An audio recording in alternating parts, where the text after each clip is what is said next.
శ్రీనివాస పరమంధనన్నః శ్రీనివాసాయ మంగళం వీరం మహావిష్ణుం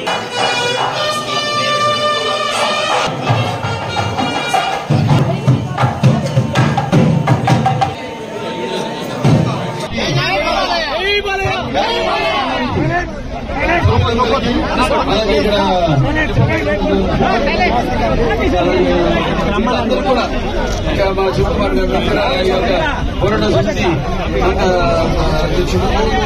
వీళ్ళందరూ ఆర్టీసీ కార్మికులందరూ కూడా నా ఉదయపూర్వక నమస్కారాలు తెలియజేస్తున్నారు.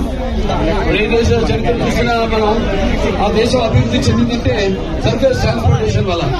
సర్ఫేస్ ట్రాన్స్పోర్టేషన్ అంటే ఒక మూల నుంచి మరొక మూలకి ప్రజలు రవాణా సౌకర్యం కల్పించడం.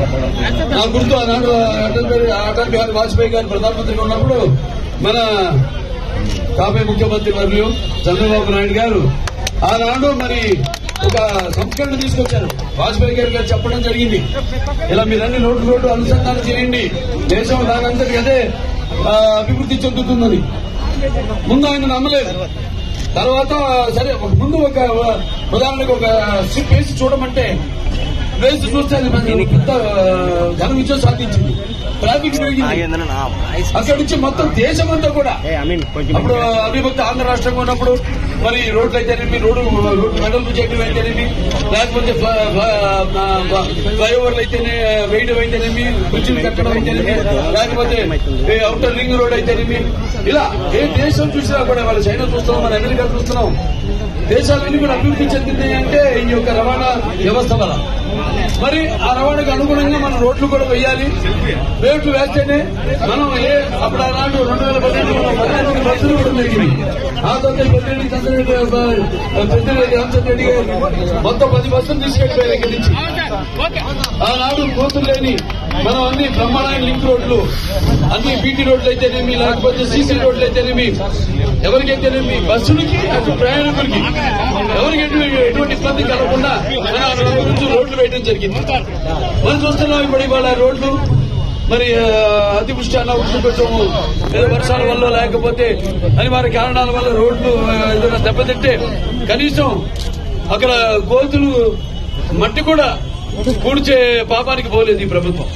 దానికే తగిన శాస్త్రి మీరంతా చెప్పారు. అలాగే ఎంతో మంది ఇక్కడి నుంచి కూడా బయట రాష్ట్రాలకు పక్క రాష్ట్రం బెంగళూరు అయితే కర్ణాటక గడుతుంటారు, గార్మెంట్ వర్కర్స్ అయితేనేమి.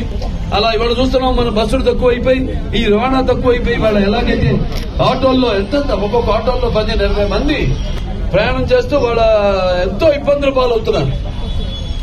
అటువంటి పరిస్థితుల్లో మనం ఆనాడు ముఖ్యంగా ఈ యొక్క ప్రయాణ వ్యవస్థకే ముఖ్యమైన ప్రాధాన్యత ఇచ్చి ఆనాడు ఎటువంటి ప్రయాణ అసౌకర్యం జరగకుండా అందరికీ రవాణా సౌకర్యం కలగజేయడం జరిగింది. ఇవాళ మరి చూస్తున్నాం వాళ్ళు చేసిన పాపానికి ఇవాళ ప్రజలు తగిన శాస్తి చెప్పారు. ఇవాళ ఎన్నికల్లో ఇవాళ మీ అందరికీ నా శిరస్సు మంచి ధన్యవాదాలు తెలియజేస్తున్నాను.